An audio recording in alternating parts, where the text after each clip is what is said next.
Willy Wonka makes everything he bakes satisfying and delicious. Talk about your childhood wishes. You can even eat the dishes. You want to go for a walk? Oh, you want to go for a walk? Okay, go put on your harness. Come on, let's go. Okay, you ready? You got your harness on? I've got Revelations chapter 5 written out. We're going to read it. We're going to read Rev 5. It's very important. Very, very important to me. To me, it's very, very important to you. Yes, you. Out of all the things we need to read and what that we can see, it's very, very, very important to you. Rev 5. Okay, so the reason I'm reading Rev 5 is because yesterday or the day before when I made that video, towards the end, kind of a longer vid, I was talking about something really cool, and you know, when you watch people's videos, you don't always go all the way. I don't. You know, maybe sometimes you click onto something else, or the phone rings, or kids are crying and you miss it. This is this is really important. In heaven, when John gets raptured in Revelations chapter 4, which is after Revelations chapters 1, 2, and 3, and Revelations 1, 2, and 3 clearly explain the church age. And if you go look at all the letters to the churches, they're exact, precise to the time of Jesus till now. Where the last church, Laodicea, is the super rich, indifferent church that we see in every mega church today. I mean, it's as lazy, rich. I mean, look at yourself. I look myself in the mirror and I'm like, oh man, I'm a Laodicean. There's no doubt about it. So anyway, thank God there's some Philadelphia in me too. Some fire. That comes from the Holy Spirit, and that's it. And even the city of Philadelphia, when America, like, that's the second to last church. So it's exactly, go check it out. It's amazing. But then John gets raptured in Revelations 4:1, which is the timing of the rapture. Then we go up into heaven. And then right there in Revelation 5, here's what it says. Okay, so he's in heaven. And this is what's coming. We're about to go. This is about what we're about to go do. And I saw, Revelation 5:1. And I saw at the right hand of him that sat on the throne a book written within and on the backside, sealed with 7 seals. So John's seeing the book of Revelation up in heaven. Okay? Specifically from chapter 6 on. And I saw a strong angel proclaiming with a loud voice, who is worthy to open the book and to loose the seals thereof? No man in heaven. In heaven. No man in heaven. No man on earth, nor under the earth. It is a hollow earth. There are creatures inside the earth. It's all over the Bible, under the earth. Inside the earth, there's living creatures. None of them was able to open the book or look at it, read it. And I wept because no man was found worthy to open and to read the book, neither to look thereon. So now you've got John crying to open it. And one of the elders said, weep not. Behold, the Lion of the tribe of Judah, the Root of David. He's prevailed. He can open the book and loose the 7 seals. Okay, so what I said yesterday and what I'm reiterating today is I remember reading that a long time ago, going, why are they crying? Why does John want this book opened? Why does heaven want the 7 seals opened? Because if you go read what is inside those 7 seals, and you see what happens in heaven and earth, it's complete destruction. Why would they want that? And that's what I'm trying to tell my Christian brothers almost every day. And people that don't believe. They wonder, why do you, the same wonder I had, why do you want it to happen? That's weird. Why are you crying and wailing and talking about it every day that you want this to happen? It's only destruction that comes. Let's keep reading. And I beheld, lo, in the midst of the throne and the 4 beasts, and in the midst of the elders, stood a lamb as it had been slain. So that's Jesus, the slain lamb, having 7 horns and 7 eyes, which are the 7 spirits of God sent forth to all the earth. And he came and he took the book out of the right hand of him that sat upon the throne. And when he had taken the book, the 4 beasts and the 24 elders fell down before the Lamb, having one of them harps, golden vials, which were all the prayers of the saints. All of heaven, all of the living creatures, and all the believers have been praying for this one moment. Okay?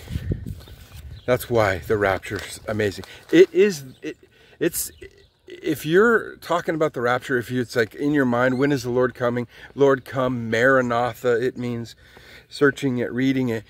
It's a symbol of the cry of heaven. The cry of heaven is Jesus come. The spirit of prophecy is Jesus and his return. Rescue the saints, slay the dragon, finish the story. Who can do this? Because we all know something's wrong. We all know there's evil in the world. We all know the problem of pain. We all know that we have a imperfect body, and Paul talks about how we cry out, Abba, Father, and the whole creation moans and groans for the revealing of the sons of men, for the rapture. All of creation does. And in heaven itself. But now, so I want to just drive that point home. That's why you have people like me, and throughout time and in heaven, people crying, wondering, look at it, open it, Jesus. Who can open this? Who can kill the dragon, and who can rescue our bodies from death? Only Jesus. And that's also why you've got rapture watchers and Christian scientists, all kinds of people predicting, calculating, and looking at the timing of the return of Christ since Jesus left. All of them, right? I went and looked on Wikipedia, which is, totally biased, but it had an amazing list of all the people who have predicted the return of Jesus. And basically it goes like this. It all starts, this wasn't in Wikipedia, this I got from Ken Johnson, but the very first prediction after, even Paul, it seemed as if, not at the end, if you read Timothy, you can clearly tell he sees that it's going to be a while out, but early on, because remember, the temple is still there. So they thought maybe Jesus could return in this generation, and Nero was the Antichrist, and there's the temple right there. So they thought maybe it could happen in one generation after Jesus left. Okay? And then the weird, awesome, prediction, talk, prophecy about John never dying. If you go read, there's an amazing statement about the Apostle John, the disciple John, that Jesus says to Peter, what's it to you if John never dies? And then it says in there, he didn't say that he would never die, but he just said to Peter, what's it to you? Huh? What's it to you, Peter, if John doesn't die? And the amazing thing is, John did get to see it all. He did get the book of Revelation and was caught up into heaven, saw everything. So it's pretty amazing that, in a way, that prophecy is true. So, but John, Rome, this is in the book of Martyrs and things like that, they tried to kill John. John could not be killed for a very long time. They put him in a boiling vat of oil. untouched. They tried to strewn him up untouched. For some reason, God was amazing. They didn't like try to cut his head off. That's like the one way a martyr can go.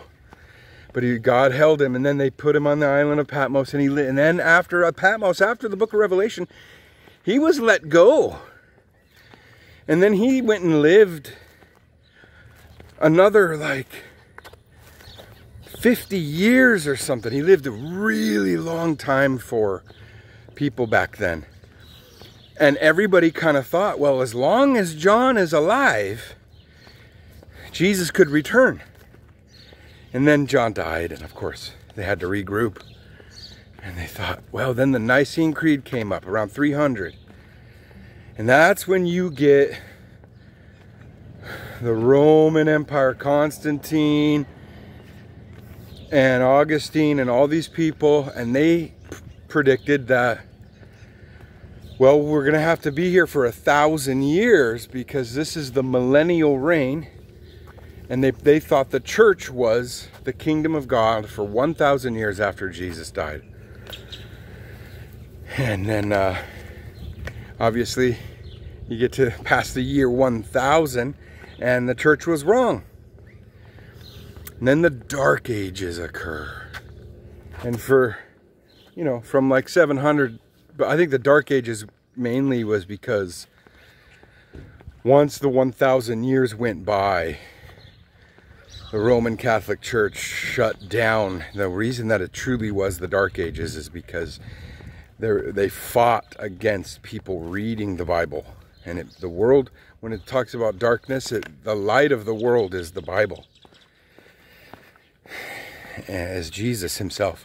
And so the Catholic Church became a force against the light and against the word, and it was by the sword for the Dark Ages. And you have a lot of quiet period there until you get the Reformation going, and you get all those people that, you know, once the printing press and Bibles getting disseminated and putting in other languages, then you start seeing a massive resurgence again of people saying, okay, I think Jesus is going to come back here. And it's all the way till modern time. And we have a propensity of looking at those people and go, you fool, you idiot, you shouldn't calculate a date. It's wrong of them. Oh, they're crazy. Do you know what? No. They're exercising a mirror of the exact same process that's going on in heaven and under the earth. And here on earth, we all want to know when, how, who. Because it is the ultimate answer to all the problems and all of the wars and all of the sicknesses and all of the religions and all of the arguments. It is the ultimate answer. Who is worthy to open this? Who is worthy to make this happen? Finally, Jesus. And now we get it. It says that in the last days, the ancient words would resurface. And in 1948, when Israel became a nation, and also the Dead Sea Scrolls came to life, and we dug up all of the ancient books and scrolls. We found them all intact. You know, some had little pieces, but a lot of them, Isaiah, completely intact. And that the words of the ancients would cry out in the latter days. And that's when we found all the ancient scriptures. Just now, just in this last generation from 1948. We believe the clock started then. And now when we calculate the calendar, we can see that very soon it's going to be a total of 6,000 years here on the earth. And we know the day is 1,000 years. 1,000 years is a day. That's the full creation story. 6 days he created, 7th day he rested. So the millennial reign, for Jesus to come back and reign 1,000 years, happens on the 7th day, which is literally, depending on what calendar you look at, right around the corner. And it is possible to calculate it for this year or the next. You got to change a lot of the calculations if you go beyond 2025. So, why do we all do it? It's because heaven does it. Creatures inside the earth do it. We're all crying, waiting. When can this happen? The only person who doesn't want it to happen is the devil. Because he knows once it happens, he gets trapped, kicked out of heaven, and stuck in time. And his time becomes short because he knows the Dragon Slayer is coming. So the restrainer is here, and that's why it all fumbles and bumbles, man. You're never going to see the one world government, the mark of the beast, and all these things form together until the rapture. And then the seals open. Only Jesus can make that clock start. So that's why we want it. It solves all your problems. All the problems of the earth. All the problems of mankind. All the high philosophical arguments. All of the questions you have. Why did this happen? How come this? And the end of the war between the fallen angels and God and the good angels. There's wars, and like if you read that, remember there's creatures in heaven, earth, and under the earth. There's more to the story. So all of those answers are going to be answered when the rapture occurs and the seals are opened for that too. That's why the book of Revelations is so incredible. It's answering questions throughout the dimensions as well. So come, let's do this. That's why I'm excited. Not to end your life here on earth. It's to open it all up and begin anew.